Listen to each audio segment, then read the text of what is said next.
Hi there, my name is Amanda Burrier, and thank you for joining me today.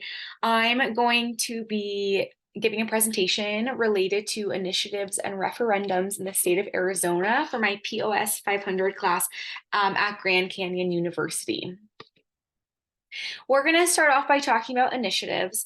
By definition, an initiative in the state of Arizona is the method by which voters can propose or amend laws by gathering signatures from registered voters to place it on the ballot. So the Arizona Constitution provides voters with this ability to go through the initiative process to have some control over their laws that are being proposed.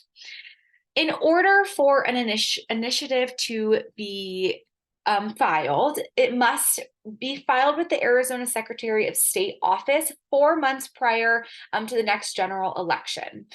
In order for it to be considered, it must have enough signatures, and that is 15% of voters for a constitutional amendment and 10% of voters for a statutory amendment. If the time constraint and the signatures are adequate, then it is placed on the ballot with a yes or no vote. Yes for choosing to enact the law, and no for choosing for the law to be thrown out. For this timeline, if we were using 2024 as an example, one must have filed with the Arizona Secretary of State by July 3rd, 2024.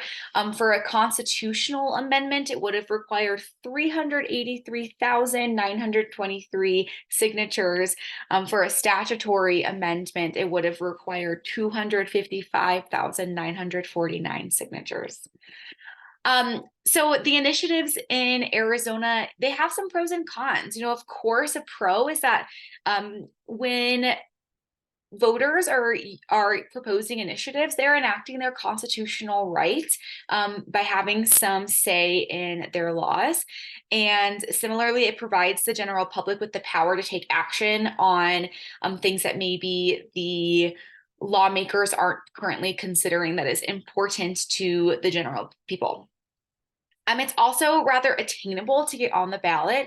As long as you do it 4 months before, 10 to 15% of signatures is a rather attainable amount. And historically, the proposed initiatives have been politically neutral. So they do not come from typically one side or the other. They come from all different parties and beliefs.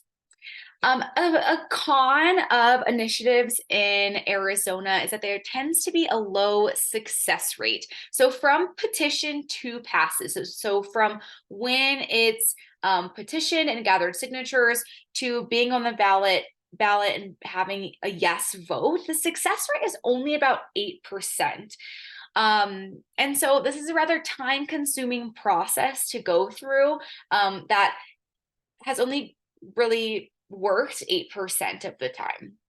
But all in all, it's still a constitutional right in the state of Arizona. And so more power to the people. Referendums in Arizona are a similar but different concept.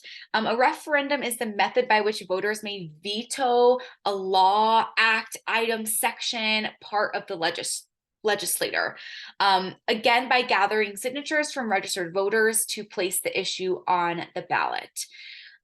Referendums also have a time constraint, so that you must file a referendum with the Arizona Secretary of State office within 90 days of the enactment of the law that the people are wanting to veto. Again, it comes with a signature requirement.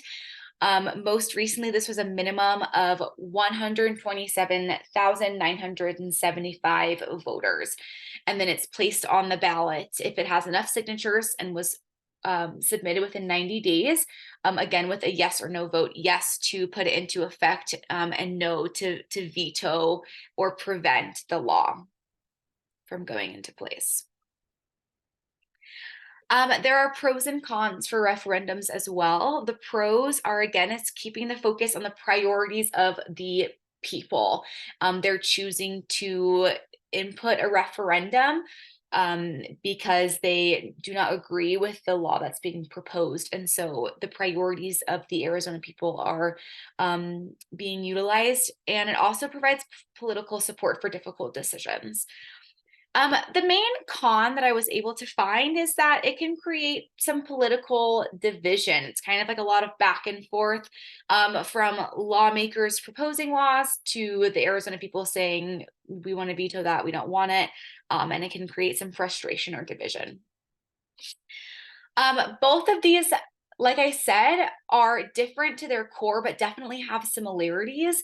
The initiative, again, is used to propose or amend a new law, or amend a current law, whereas the referendum is used to veto a law or part of law, make it so that it's no longer able to be considered. And the timing is a little bit different. You have 4 months prior for initiative, 4 months prior to the ballot being released, whereas with the referendum, it's 90 days from the enactment. But all in all, their similarities are that these things are determined by signatures of electors. They're determined by the people if they even get put on the ballot. And also that they are both utilizing the constitutional right of the Arizona people to have power over their laws, which is just a result of their direct democracy that stemmed from their constitution in 1912. This constitution stated that they have the right to vote enactments of legislature up or down, into effect or out of effect, and then they also have the right to create their own laws. So all in all, both of these important items are the rights of the Arizona people. Thank you so much.